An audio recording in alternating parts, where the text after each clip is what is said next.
আমার মরণ যদি হয় সোনার মদিনা, জোরে বলবেন না?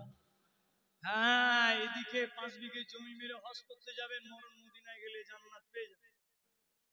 অসাভূত আমার কবি কি লিখছে, আমার মরণ যদি হয় সোনার মদিনায়, আমার দাফন যদি হয় সোনার মদিনায়, আমার মরণ যদি হয় সোনার মদিনায়, ওই মদিনার ধুলা বালি, ওই মদিনার ধুলা বালি লাগবে আমার গায়, আমার মরণ যদি হয় সোনার মদিনায়, আমার দাফন যদি হয় সোনার মদিনায়। কত হাজি কেঁদে কেঁদে বলে দয়াময়, মওত আমার হয় যেন নবীজি তাই রয়, তার সুপারিশ পেলে পরে, তার সুপারিশ পেলে পরে জান্নাত নসিব হয়,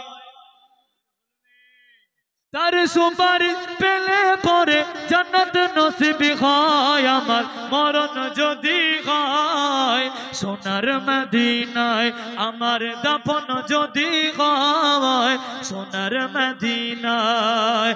রওজা নবী দেখলে পরে জানটা ভরে যায়, রওজা নবী দেখলে পরে প্রাণটা ভরে যায়, মনে আমার আশা জাগে দিদার যেন হয়, মনে আমার আশা জাগে দিদার যেন হয়।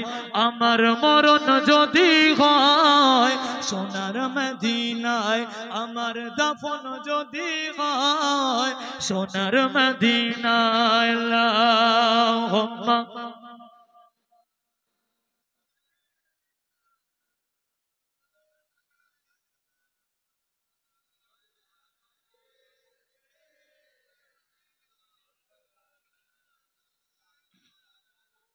বলেন, আমাদের শাফায়াত কে করবে? একমাত্র আমার হাবিব ছাড়া, আমাদের নবী ছাড়া কেউ শাফায়াত করবে?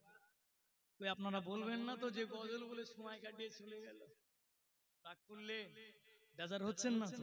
তাই আমার কবি অতি সুন্দর ভাষায় কি লিখতে শোনেন, নবী বিনে বিচার দিনে, নবী বিনে বিচার দিনে কে করিবে সাফায়াত, সূর্য বিকট আসবে নিকট, সূর্য বিকট আসবে নিকট, মানবে রবের হুকুমাত, মানবে রবের হুকুমাত, পানি বিনে কাতেরা বেশক, পানি বিনে কাতেরা বেশক, কাতেরা বেশক মখলুকাত, কাতেরা বেশক মখলুকাত, নবী বিনে বিচার দিনে কে করিবে শাফায়াত। আল্লাহুম্মা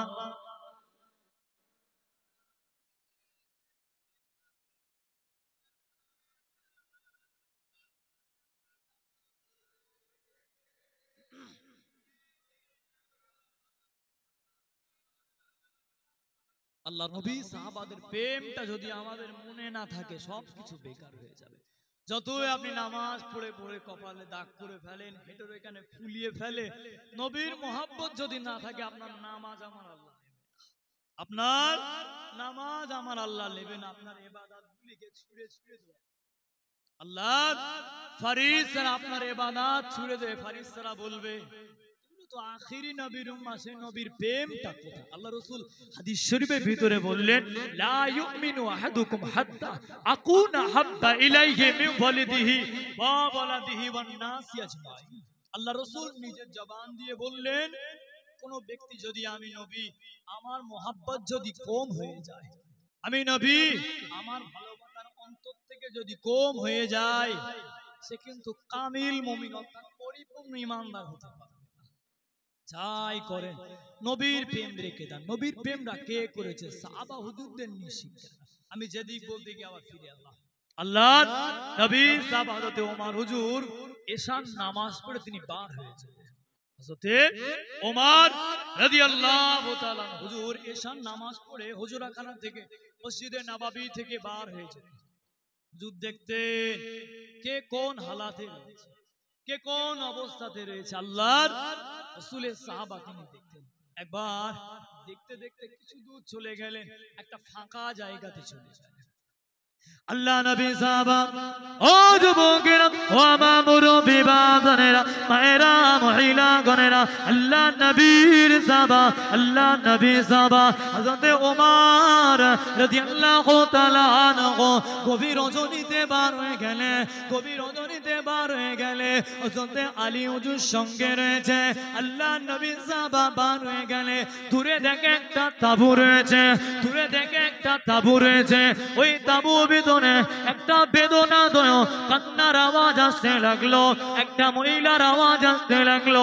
আল্লাহ নবী সাহাবা হযরত ওমর, আল্লাহ নবী সাহাবা গুটি গুটি গুটি গুটি পায়ে ওই তাঁবুর কাছেতে চলে গেলে, ওই তাঁবুর কাছেতে চলে গেলে, ওই তাঁবুর কাছেতে গভীর রজনীতে ডাকতে লাগলে, কে আছো বলো, এই তাঁবুর ভিতরে কে আছো? বলে এত বড় একটা পাওয়ারফুল বা জানার থেকে আশপাশে 2-5টা দেশের রাজারা ভয় পেয়ে যেত। জুড়ে বলবেন তিনি তানার দরজায় হাজির। তিনি নরম শুনে নিজের রাগকে হজম করে ডাকলেন, কে আছো বলো? ভাই ঘরে কে আছো? ভাই ভাই করে বলে যদি একটা এমএলএ এসে আপনার বলে আপনি আমার চেয়ারে বসেন না, আপনার মুখটা বাঁচা হবে কি হবে না? আপনি একটা এমএলএ, আপনার এত সম্মান, আপনার চেয়ারে আপনি বসেন না। যদি আপনার বাড়িতে আসে আপনি ভান্ডারি করবেন না, বলবে আজকে আমার বাড়িতে এমএলএ আসবে, জায়গাগুলো পরিষ্কার করে। হযরত ওমর ছেঁড়া ফাটা জামা 12 বারে তালি দেওয়া যায় হুজুরের চেনা যায় না। রাত্রে যে হালাতে ছিল ওই হালাতে গেলে গিয়ে বলে এই বাড়ির ভিতরে কে আছে? একটু বার হয়ে গভীর রাতে একটা মহিলা যদি থাকে ঘরের ভিতরে, ওই পুরুষটার মনে ভয় লাগবে কি লাগবে না? সে জামানাটা ছিল বহুত ভয়ঙ্কর, নারীদের কোনো সম্মান ছিল না। যুবকটা ভয় পেয়ে গেল। তিনি বললেন, কে আছো? তুমি ওইভাবে চলে যাও, আমরা ঠিক আছে। আমার স্ত্রী কষ্ট হচ্ছে, আমি নিজে বুঝে দেখবো, তুমি চলে যাও। তোমার হুজুর রেগে গেল, চোখটা লাল হয়ে গেল। আমি এলাম ওনার পাশে দাঁড়াতে, আমি ওমর এলাম ওনার পাশে দাঁড়াতে, উনি আমাকে চলে যেতে বললো, উনি আমাকে এখান থেকে চলে যেতে বললো। আমার মনে একটা ব্যথা ফেলে আমার চলে যেতে বললো। আবার ডাকলেন নিজের নাককে কন্ট্রোল করে, ভাই একটু বার হয়ে এসো না। নিয়ে এলে আবার হযরত ওমর হুজুরকে ধমক দিচ্ছে, ভাই তুমি তোমার রাস্তায় যাও। হযরত ওমর হুজুরকে আবার বললে, তুমি তোমার রাস্তাতে হেঁটে হেঁটে চলে যাও।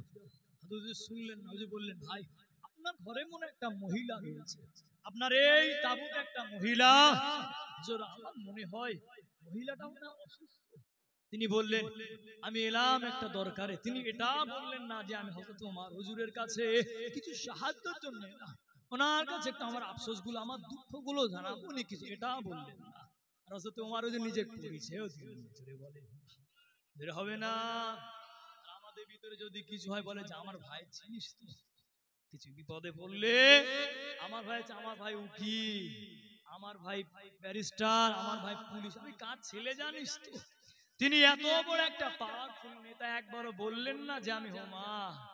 যদি ওমর বলতেন ওখানে হার্ট অ্যাটাক হয়ে মারা যেত বলে মনে হয়। হাদিস শরীফের বর্ণনায় যদি পরিচয় দিলেন যুবকটার নড়ার ক্ষমতা থাকতো না। আল্লাহ নবী সাহেব আবার বললেন, লাস্টে বললেন আমার স্ত্রীটা অসুস্থ, মনে হয় আমার স্ত্রী পেশাব বেদনায় ভুগছে, আমার স্ত্রী পেটে একটা বাচ্চা, আমার মনে হয় আর কিছুক্ষণ বাদে হবে, আমি কি করবো, আমার মাথায় কাজ করছে, তুমি যাও। সাথে ওমর হুজুর বাড়ি মুসকে মুসকে আনন্দে বাড়ি চলে এলেন। জোরে বলেন আল্লাহ নবী সাহাবা বাড়ি চলে এলেন। ও যুবকেরা ও বাবা মুরব্বি বাবানেরা, আল্লাহ নবী সাহাবা বাড়িতে চলে এলে নিজে আলিয়াকে বলতে লাগলে, ও আমার বিবি তোমার দ্বারা আল্লাহ পাক কি কাজ করিয়েছে জানি না, তোমার দ্বারা কি ভালো কাজ হয়েছে জানি না, তবে শোনো আমি হযরত ওমর আমার ওসিলা করে আল্লাহ পাক তোমার জন্য একটা সুন্দর কাজের ব্যবস্থা করে দিয়ে দিয়েছে। ও যুবকেরা, ও আমার মুজাহিদুজ্জামানের মুরিদ মুতাকিদিগণেরা, ও আমার বিবি, তোমার জন্য আমার আল্লাহ পাক একটা ভালো কাজের ব্যবস্থা করে দিয়েছে, একটা নেক কাজের ব্যবস্থা করে দিয়েছে। ও আমার বিবি, একটা বাচ্চা হলে, একটা মহিলার বাচ্চা হলে কি কি সরঞ্জাম লাগে তুমি নিয়ে নাও, তোমার নিজের মাল নিয়ে নাও, একটু তেল নিলে, কিছু ন্যাকড়া নিয়ে নিলে, বাকি সমস্ত জিনিসগুলো নিয়ে নিলে। আল্লাহ নবী ওই দুজন সাহাবা সাহাবিয়া গুটি গুটি পায়ে চলে গেলে, ওই তাঁবুর কাছেতে চলে গেলে। দুজনায় তো প্রেম দেখলেন, কে বলেছে ওটা তোমার মহব্বত নাই? জোর নিজের আহালিয়াকে গভীর রাতে ডেকে ডেকে নিয়ে ওখানে হাজির হয়ে গেলেন। হাজির হয়ে বললেন, বিবি, উনি মহিলা, আমার অধিকার নেই আমার ওই ঘরে যাওয়া। একটু বলে, উনি একজন মহিলা, আমি আমার ক্ষমতা নাই, আমার সাহস নাই, আমি ওনার ঘরে যাই, তুমি যাও। আর ওই যুবকের ভাই, এদিকে এসো, আমরা দুজন মিলে কাঠটা জ্বালিয়ে, পাথরে পাথর ঘষে, আগুন জ্বালিয়ে পানি গরম করতে লাগলেন। জোরে বলে, ভাবতে পারলেন কে পানি গরম করছে? ভাবেন একবার, কে পানি গরম করছে? দেখেন, যিনি বললে মদিনা থেকে 100-200 জন পিছনে চলে আসতো হুজুরের কাজ করার জন্য, খেদমতের জন্য চলে আসতো, তিনি নিজে পানি গরম করে। জোরে বলবেন না। এমন সময় হযরত ওমর হুজুর চলে গেলেন, একটা পুত্র সন্তান হতে। জোরে বলেন না। আল্লাহ রাসূলের সাহাবা ইয়ার কি করে বলছেন, ভাই আপনার তো ছেলে হলো, কি নাম রাখবেন? বললেন, ভাই আপনি রাখেন, ভাই আপনি রাখেন। বললেন, তোমরা কোথায় এলে? বললে, ভাই আমরা এলাম, তবে এখন কোথায় যাবা তোমরা? আমরা এখানে থাকি, কালকে আমি হযরতে ওমরের কাছে যাব। ওমরের কাছে যাবে? ঠিক আছে, তুমি যেও। পরের দিন সকালে হযরত ওমর হুজুরের কাছে যখন এলেন, ওই একই জামা, একটা জায়গায় তালি দেওয়া, একটা জায়গায় ছেঁড়া, একই জামা যখন দেখলেন, উনি আর নড়তে পারেন না, গা হাত পাগুলো কাঁপতে শুরু করলেন। ওনার গা হাত পাগুলো কাঁপতে শুরু করলেন। কেন? আমি কার সাথে কালকে রাতে কি ব্যবহার করলাম? ইনি ওমর না হতে পারে না। জোরে বলেন না। এই তো আমাদের নেতা, এই তো আমাদের ইসলাম জাহানের নেতা। জোরে বলবেন না। এই হযরত ওমর হুজুর প্রতিদিন এশার নামাজ পড়ে ওনার অভ্যাস বার হয়েছে। তিনি শুধু ভাবতেন, যদি আমার দেশে, যদি এই আমার খেলাফত চলছে, আমি এখন মন্ত্রী, আমি এখন প্রধানমন্ত্রী, যদি একটা কুকুরও যদি না খেয়ে মারা যায়, আল্লাহ যদি জিজ্ঞাসা করে, আমি ওমর কোন মুখ নিয়ে উঠবে? এত বড় দায়িত্ব, এত বড় বোঝা আমার মাথায়, আমি কোন মুখ নিয়ে আমার আল্লাহ দরবারে, আমি কোন মুখ নিয়ে আমার আল্লাহর কাছে বলবো, আল্লাহ আমি পারিনি, যদি আমি এর ওসিলায় জাহান্নামে চলে যাই, আমি ওমর থাকতে পারবো না। তিনি তো জান্নাত প্রাপ্ত একজন আল্লাহর রাসূলের কাছে সার্টিফিকেট প্রাপ্ত একজন সাহাবা, নবীর একজন গোলাম, একজন পাগল, এই তো জান্নাতি। তারপরেও বললেন, আজকে আমি জান্নাতি, এই সিগনেচারটা যদি মুছে যায়, যদি আল্লাহ এই আমাকে ঘোষণা করলেন 10 জন আশারায়ে মুবাশশিরা জান্নাতি, যদি আমরা এখান থেকে আবার নামটা কেটে বাদ যেতে কত সময় লাগে? আজ আমার ক্ষমতা আছে, কাল তো নাও থাকতে পারে। যদি আমার ক্ষমতাটা চলে যায়, তাহলে কি হবে? আমি তো জাহান্নামী হয়ে যাব। তিনি চলে গেলেন। চলে গিয়ে আপনি জানেন, হযরতে ওমর হুজুরের ছেলে, তার সাথে একজন দুধ বিক্রেতাকারিনী, একজন মহিলার মেয়ের সাথে বিয়ে দিয়েছে। বলেন, আমরা কি খুঁজি? মেয়ের গায়ের রংটা পরিষ্কার হবে, দেখতে ভালো হবে, চুলগুলো বড় হবে, হাঁটাটা ভালো হবে। আমরা দেখি মেয়ে কোরআন জানে কি জানে না, দেখি সমাজ ওটা উঠে গেল। রীতিনীতি মেয়ের ভিতরে আদবটা আছে কিনা আমরা জানি না। মেয়ে দেখতে ভালো, লেখাপড়া জানে কি জানে না। একটা মেয়ে লেখাপড়া না জানে, একটা বাচ্চাকে গাইডটা করবে কিভাবে? তার যদি ইংলিশ গ্রামার যদি না জানা হয়, সেটা ছেলেকে শেখাবে কি করে? মাস্টার পড়িয়ে দিল, বাড়িতে পড়াবেটা কি করে? বাপগুলো তো জানে না, জন্য মেয়েদেরকে শিক্ষিত করার দরকার আছে। হযরতে ওমর হুজুর গভীর রাতে ছুটলেন। আল্লাহ নবী সাহাবা রাতে বার হয়ে গেলেন। ও যুবকেরা, ও আমার মুরব্বি বাপদানেরা, আল্লাহ নবী সাহাবা কিছু জন সাহাবাকে নিয়ে গভীর রজনীতে বার হয়ে গেলে। আল্লাহ নবী সাহাবা বার হয়ে যেতে যাবার পরে একটা ঘরে 2টা মহিলা রয়েছে, একটা মা একটা বেটি, একটা মা একটা বেটি, দুজনার ভিতরে আলাপ হতে লেগেছে। আজকে দিনে আমাদের গাভীটা দুধ কম দিয়েছে, আজকে উটের দুধ কম হয়ে হয়েছে। মা বলতে লাগলো, ও মেয়ে, তুমি একটু পানি এনে দাও, আজকে একটু পানি দুধের সঙ্গে বেশি মিশিয়ে দেয়, কেউ ধরতে পারবে না। আল্লাহ নবী সাহাবা দূর থেকে এই ঘটনাগুলো শুনলেন। তানা জামানা যদি ডুপ্লিসিটি ব্যবসা হয় সহ্য করতে পারবে বলে মনে হয়? তিনি তো নিজে কানে শুনলেন। মা আবার বললেন, মা তুমি একটু পানি এনে এই দুধটাকে মিশিয়ে একটু বেশি করে দাও না, কেতিলটা ভরে যাবে। আজকে তো আমাদের উটের দুধটা কম হলো। তখন মা বললে, ওমার তো নাই, ভয় তো তোমার ওমারের মেয়েকে বলছে, ভয় তো তোমার ওমারে।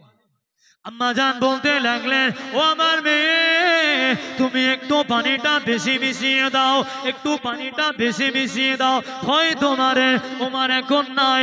আল্লাহ নবী সাহাবা দূর থেকে শুনলে ঘরের কাছে দাঁড়িয়ে গেলে, ঘরের কাছে দাঁড়িয়ে সব ঘটনাগুলি শুনলে। মেয়েটা উত্তর দিতে লাগলে, আম্মা জান, হযরতে ওমর নাই, হযরতে ওমর নাই, এখানে কোনো মানুষ নাই।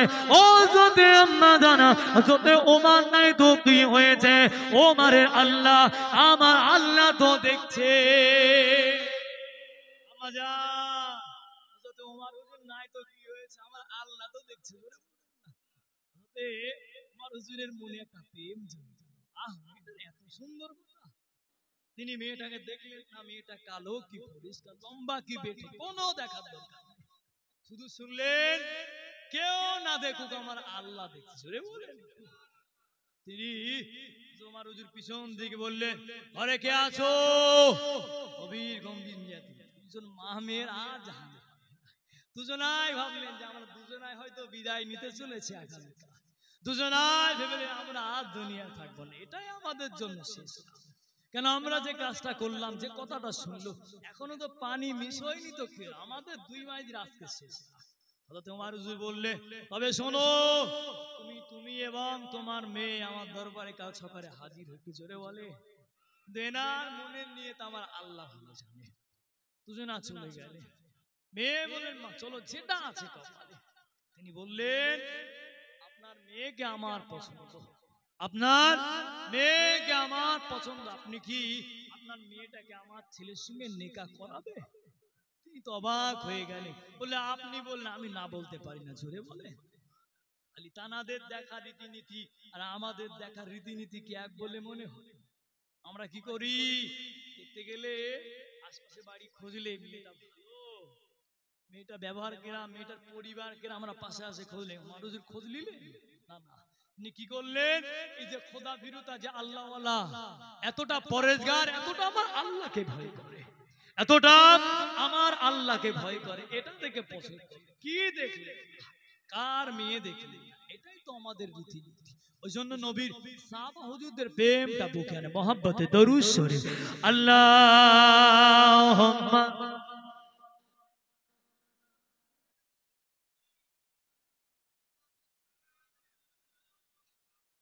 وعلى آل سيدنا كلمة لا إله لا إله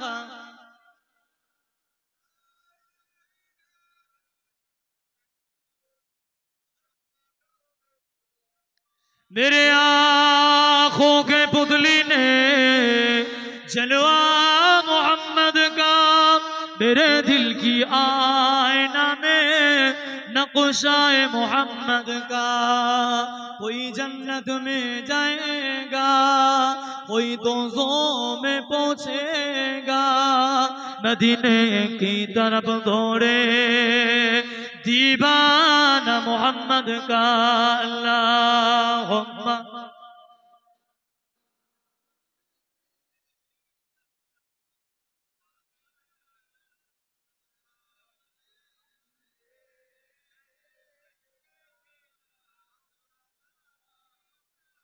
ला इलाहा इल्लल्लाह ला इलाहा।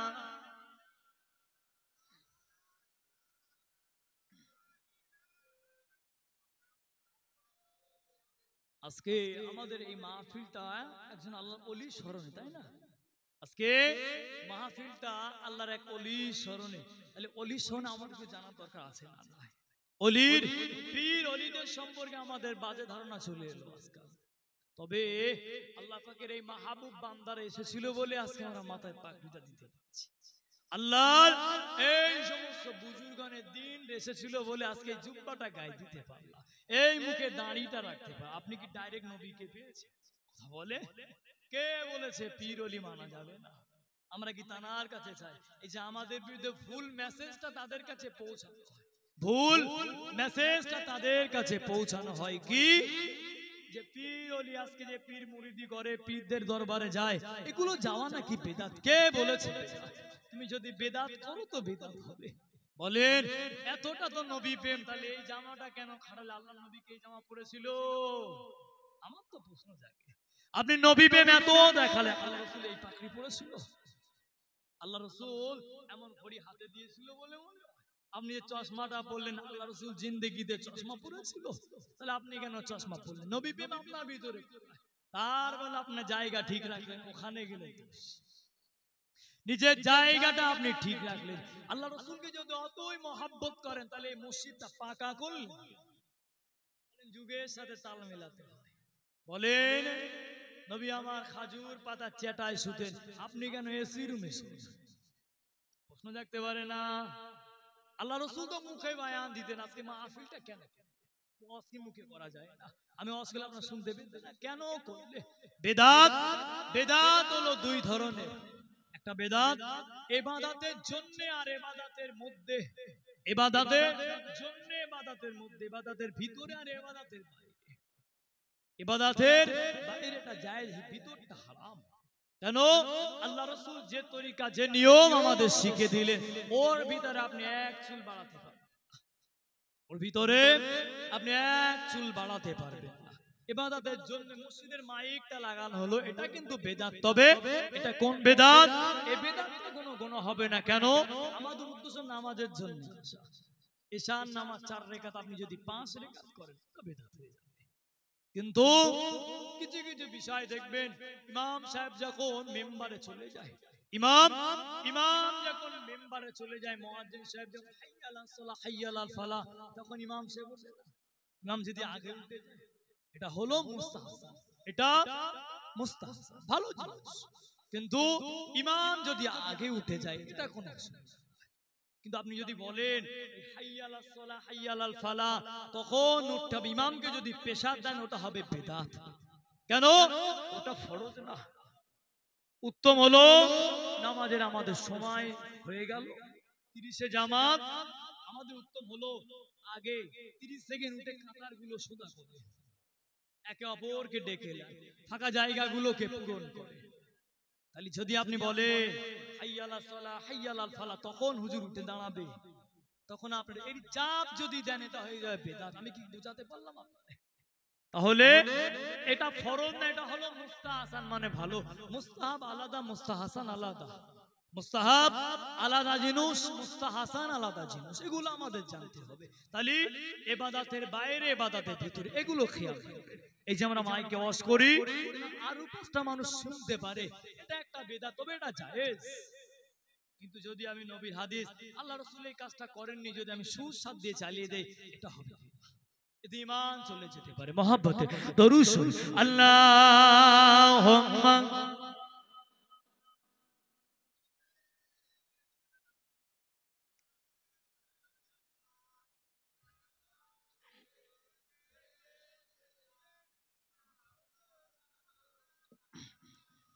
কাদেরি आसिताना सलामत रहे, कादरी आसिताना सलामत रहे, मुस्तफा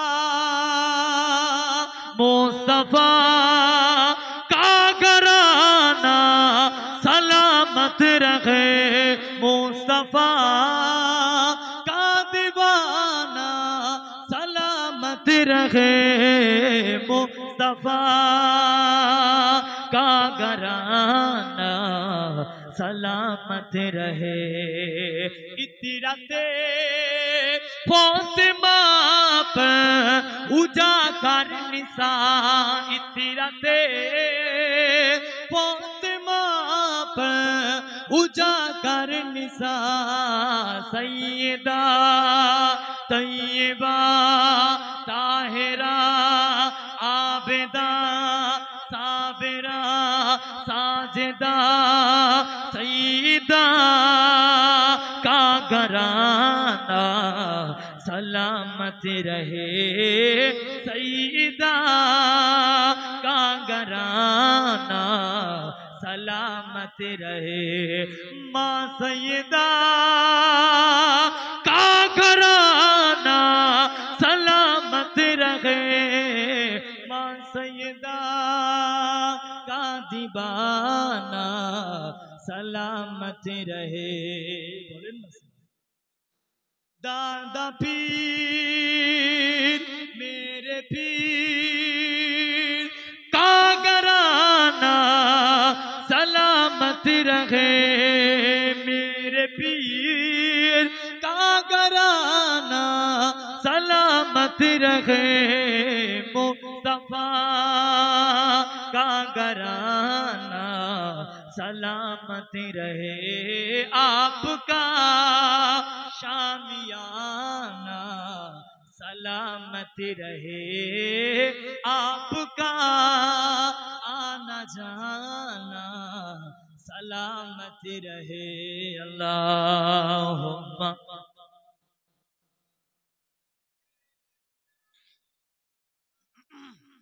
व अला आले सय्यदना।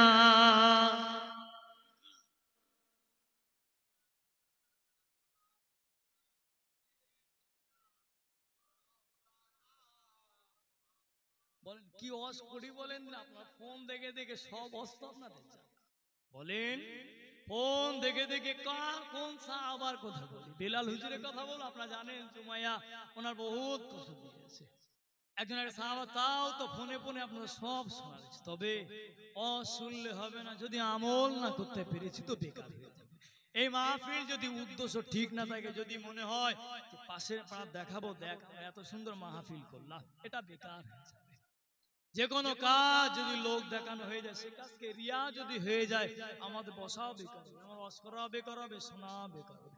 আজ করেও কিছু হবে না, শুনেও কিছু হবে না। ওই জন্য নবীর প্রেমটা, নবীর মোহাব্বতটা, আবার বললাম নবীর প্রেম না থাকলে হাজির হয়েও হজ থেকে ঘুরে হাজার আসওয়াব পাথরটা চুম্বন করে এলেও কাজ হবে না, যদি নবীর মোহাব্বত। খবরদার নবীর সঙ্গে জানো আল্লাহ রসুলের সাহাবাদের সাথে নবীদের সাথে বেয়াদবি না হয়। খবরদার পীর ওলিদের সামনে কথা বলবেন, আদব রেখে কথা বলবেন। আল্লাহর ওলিদের দরবার যাবেন, হাত এখানে বেঁধে রাখবেন, অদ্ভুত আল্লাহর ওলি নাই তো কে, উনি তো আছেন। এই যে আদব, আদবটা যেখানে যাবেন, ফুলপাড়া শরীফ গেলেন, গুডিয়া শরীফ গেলেন, আমাদের বসিরহাট আল্লামা রুহুল আমিন হুজুরের কাছে গেলে আদবটা বজায়। কে কি করলো দেখলাম, কোন হুজুর কি করলো, আমি যদি নিজে হুজুর করলো তো কি হয়েছে, নাকি ফুলপাড়ার হুজুরা সবাই আল্লাহর ওলি? কে বলেছে? না না, আমি কাউকে ছোট করব না, তারা মানুষ, তারা তো ফারিস্তা না, বুঝলেন না? মনে হয় ভাবলে হুজুর মানে কি জান্নাতি? কে বললো? ভুল ব্যাখ্যা। আলেমটা কি জান্নাতি বলে মনে? কে বললো? আমার আল্লাহ ভালো জানে। নবীরা পর্যন্ত ইয়া নাফসি করবে, নবীরা পর্যন্ত আমাদের উপায় কি হবে? লাস্তা হুনাকুম, লাস্তা হুনাকুম, আমাদের উপায় কি হবে? পীরের বেটা পীর তো কি ভাববেন না,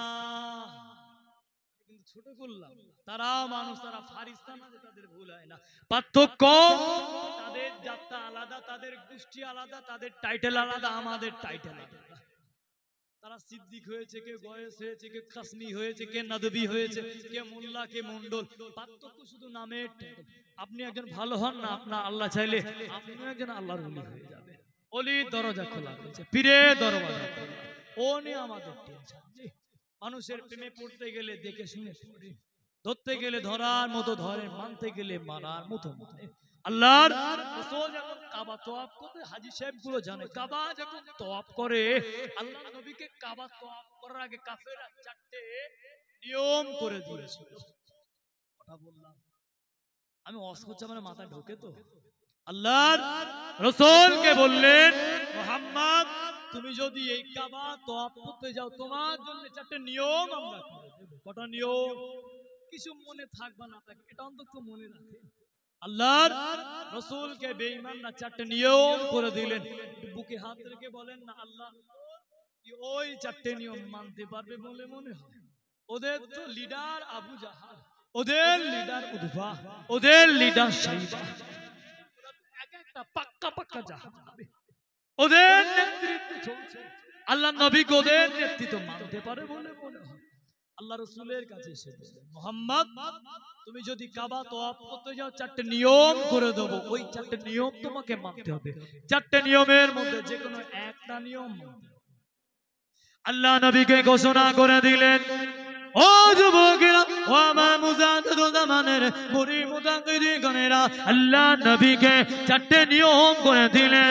মক্কা বেঈমানেরা, মক্কার কুফারে কুরাইশেরা আল্লাহ নবীর কাবা তওয়াফ করতে গেলে চারটে নিয়ম করে দিল। এক নম্বর নিয়ম, কাবা তওয়াফ করতে গেলে গান বলে বলে তওয়াফ করতে হবে। কাবা তওয়াফ করতে গেলে হাত তালি দিয়ে দিয়ে তওয়াফ করতে হবে। কাবা তওয়াফ করতে গেলে নিচে নিচে তওয়াফ করতে হবে। কাবা তওয়াফ করতে গেলে কি মহিলাকে পুরো, কি মহিলাকে পুরো ল্যাংটা অবস্থায় তওয়াফ করতে হবে বলেন তো দেখি। আল্লাহ নবীকে একটা নিয়ম মানবে, চারটে নিয়ম তারা করে দিল। এক নম্বর নিয়ম, কাবা তওয়াফ করতে গেলে নিচে নিচে তওয়াফ, কাবা তওয়াফ করতে গেলে গান বলে বলে তওয়াফ করতে হবে। কাবা তওয়াফ করতে গেলে হাত তালি দিয়ে দিয়ে তওয়াফ করতে হবে। কাবা তওয়াফ করতে গেলে কি মহিলা পুরুষ ল্যাংটা অবস্থায় করতে হবে। চারটে নিয়মের মধ্যে একটা মানতে হবে। আল্লাহ রাসূল পারবে বলে মনে হয়? আল্লাহ নবী শুনলেন না, আল্লাহ নবী এই কথাটা মানতে পারলেন না। আল্লাহ নবী বলল, ও যুবক, ও মক্কা মদিনার দলেরা, ও মক্কার কুফারে কুরাইশেরা, ও মক্কা ধর্মহারারা, ও উম্মাহ সাইবা দলের লোকেরা, আমি মুহাম্মদ সাল্লাল্লাহু আলাইহি ওয়াসাল্লাম ওই আল্লাহকে শপথ করে বললাম, আমি নবী আমার নিষ্ঠাটা জারি থাকার জন্য তোমাদের এই নিয়মটা মুহাম্মদ কোনদিনও মানতে পারবে না। ছেড়ে বলা যাবে না, আমি নবী এটা মানতে পারবো না। আমি নবী তোমাদের এই কুকালচার নিয়ম আমি রাসূল মানব না। তোমরা যা নিয়ম করে করবে। আল্লাহর রাসূলের সাহাবাদেরকে নিয়ে আলোচনা করলেন কি হবে। আল্লাহর নবীর আর একজন সাহাবা, আপনারা সবাই তো নামাজি বলেন, ভাই বসেছেন মনে এক একটা আল্লাহর ওলি। ফজরে কজন থাকি ইমামকে জিজ্ঞাসা করে, ওই গুনে গুনে এক কাতার পড়ে বলে মনে হয় না, এক কাতার পড়ে বলে মনে হয় না। আপনি যদি পাকিস্তানের একটা ইমাম সাহেব ঘোষণা করলেন, আমি যদি কাউকে যদি দেখি, যদি কোনো বান্দাকে দেখি যে এক ওয়াক্ত মসজিদে আসে না, শুধু ওই ঈদের সময় ফজর এসে কবর জিয়ারত করবে, শবে বরাতের সময় আসবে, দুই ঈদের সময় আসবে, মুহররমের সময় আসবে, এই যে আনুষ্ঠানিক যে মুসল্লি গুলো আছো, আমি ইমাম বললাম তোমাদের জানাজাতে কিন্তু আমি শুরু করব না। ইমাম সাহেব ঘোষণা করবে, এমন আমাদের দরকার আছে না? কোন বান্দা যদি ফজরের নামাজটা যদি কন্টিনিউ ছেড়ে দেয়, ওর মুখের থেকে আমার আল্লাহর নূরটা তুলে নেয়। কিছু কিছু হাজী সাহেব দেখবেন, হাত দেখলে মনে হয় একটু মুসলমান আলেম না, যে গায়ে যে গোল জামাটা দেয় মনে হয় আল্লাহ খুব আল্লাহর ওলি একজন, ইচ্ছা হয় এটা হাতে হাত দেই। আবার কিছু কিছু হাজী আছে দেখবেন মনও চায় না যে সালামটা দেই। কিছু কিছু হাজী আছে দেখবেন মনটাও চায় না একটু সালাম দেই, মুখটা দেখলে যেন অনেকে রাগ রাগ। এখান থেকে গন্ডগোল করে তো ওখানে গিয়েছি, এখান থেকে তো ফিতনা লাগিয়ে ওখানে হবে বলে। আবার কিছু কিছু মানুষের মুখে এত সুন্দর ভালো লাগে, মানে 5টা মিনিট কথা বলতে বললে যেন ভালো হয়। কিন্তু আমি একটা আলেম, যদি আমি গভীর মেজাজ থাকি, হ্যাঁ কি বলছো বলো। আপনি বললেন ইমাম সাহেব ঘরে গেলেন, জিদ ইমাম সাহেব ধমক দেয়, আপনি ঘরে টোকা দিলেন, হুজুর আসেন, যদি আপনার ইমাম সাহেবটা বলে ওখান থেকে যা বলার বলো, আপনার কেমন লাগবে বলেন? আপনি টিফিন নিয়ে ভাত নিয়ে গেলেন, ওখানে রেখে যাও না, কেমন লাগবে বলেন? যদি ইমাম সাহেব বলে চাচান এলেন, আচ্ছা ওখানে রাখেন, আমি নিচ্ছি, কথাটা কেমন লাগলো? এই যে নিজের ওয়েটটা সব জায়গায় দেখাতে গেলে হয় না। নবী যে তরিকা, যে সিস্টেম আমাদের নিয়ে গিয়েছে, আমরা ওই তরিকা অনুযায়ী না চলে আমাদের জিন্দেগি বেকার হয়ে যাবে। কথায় বলে 10,000-এ ভালো বলে, খোদা তারে ভালো বলে। বলে আগে দাদিরা নানিরা বলতো না, যখন পানি হতো না, 7টা পুকুরের পানি এক জায়গায় করে আনলে পানি হতো। এগুলো কুসংস্কার কাজ, মন গড়া কাজ। তবে ভাববেন আগেকার যে বয়স্ক মানুষগুলো যেগুলো করতো একেবারে ফেলে দেওয়া, বুঝলেন না? হয়তো ওগুলো হাদিস মানে বাইরে, একেবারে অনেক সময় জিনের আলো দেখা যেত, অনেক সময় দেখতেন চুল ছেড়ে দিয়ে রয়েছে, এগুলো গল্প শুনে একেবারে ফেলে দেওয়া। মাছ রান্না করলেন নাকি রে চাঁদো নাকি, মাছ রাঞ্জি নাকে তুলে তুলে বলতে এটা দে, এগুলো একেবারে ফেলে দেওয়া আছে না। আগে এগুলো হতো, বাস্তব এগুলো জেনের উৎপাদ গুলো আগে হতো। আপনি যদি বলেন না না এগুলো মিথ্যা, আগে বাস্তবে এগুলো হতো, কারণ আসার পরেও থাকে না। আমি যেটা বলতে চাইছিলাম, নবীর প্রেম মহব্বত, রাসূলের প্রেম টানে। নবীর মহব্বত কে করেছিল? আল্লাহ। 40 হলো।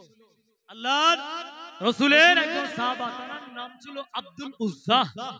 আব্দুল উজ্জা আল্লাহর নবীর একজন সাহাবা, খুব গরিব লোকের ছেলে ছিল, আব্বা নাই আম্মা, মাটা স্বপ্ন। আব্দুল উজ্জা মানে দেবীদের সর্দার। আব্দুল উজ্জায়নার নামের অর্থ হলো দেবীদের লিডার, ঠাকুরদের লিডার, নানাদের পিতা, নানাদের সন্তান, এরকম মানে লোকাল ডিকশনারি খুললে আপনার পেয়ে যাবে, ডিকশনারি গুলো থাকে খুললে আপনার পেয়ে যাবেন, তাদের সর্দার বলে গণ্য হতো।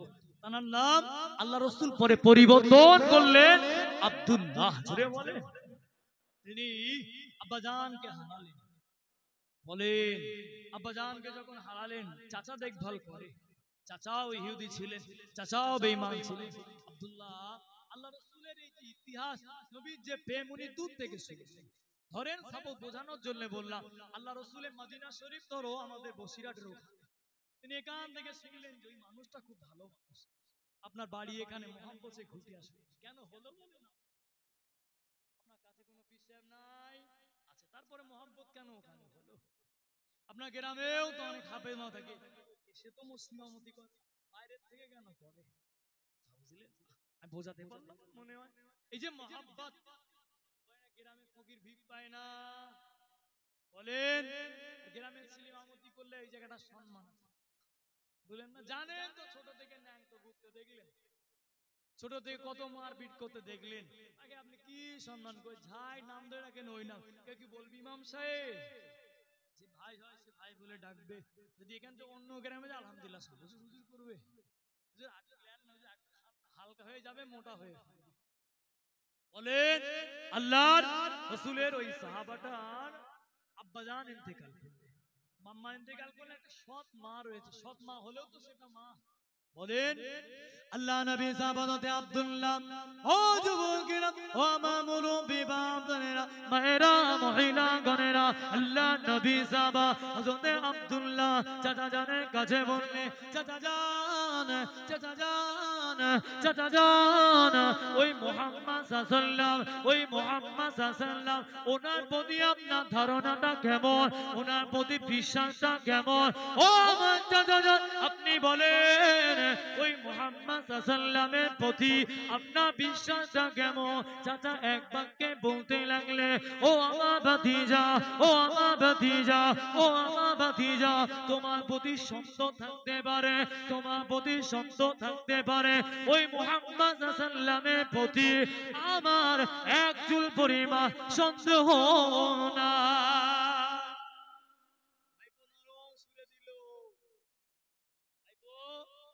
নরম সুরে চাচাকে দিল, তারপরে বলে, চাচা আমার প্রতি সন্দেহ দে, বলে মুহাম্মাদের প্রতি সন্দেহ নাই? বলে বলে হ্যাঁ, মুহাম্মদ যে কাজটা সমাজে করে, কি করে সন্দেহ? ওনাকে আলী উপাধি দিল, মক্কার বড় বড় কাফের, মক্কার বেদিনরা বিশ্বাস করত মুহাম্মদ যেটা বলে ওটা হলো সত্য।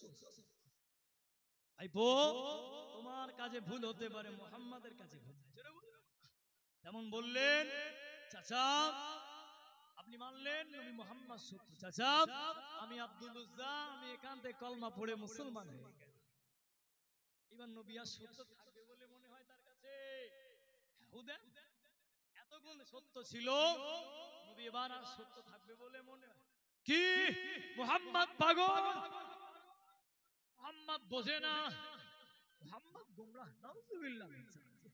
এতক্ষণ ভালো ছিল, সাথে ঘা পড়লো চাচার কাছে, এবার খারাপ হয়ে গেল। খারাপ হয়ে যাওয়ার পরে খাদিজা বলতে চাচা জান আপনি যদি বলেন আমি মুহাম্মাদের হাতে হাতে হাত রেখে কলমা পড়ে মুসলমান হয়ে যেতে চাই, ও যুবকেরা ও আমার মুরব্বী বাবারা মায়েরা মহিলা গণেরা, আল্লাহ নবী কাছে চলে যাবে। চাচা বলতে লাগলো তুমি যদি মুহাম্মাদের হাতে হাত রেখে মুসলমান হয়ে যাও, তোমার সম্পত্তি থাকবে না, তোমার ধন সম্পদ থাকবে না, প্রতিটা সম্পত্তি থেকে তোমাকে বঞ্চিত করে দেওয়া হবে, তোমার প্রতিটা সম্পত্তি থেকে তোমাকে বঞ্চিত করে দেওয়া হবে মুহাম্মদকে যদি বললেন। চোখটা বন্ধ করলে কিছু দেখতে পাবো না, প্রেম দূর থেকে আসে, চোখ বন্ধ করলে শুধুই অন্ধকার দেখি। আমি আমার বাপের জমিও দেখতে পাবো, আমি আপনারও দেখতে। চাচা আমি মুহাম্মদ হাতে হাত রেখে মুসলমান। চাচা বললেন তোমার সব সম্পত্তি থেকে তোমাকে বঞ্চিত করা। ঠিক আছে ভাইপো, গুটি গুটি পায়ে হেঁটে চলে যেতে।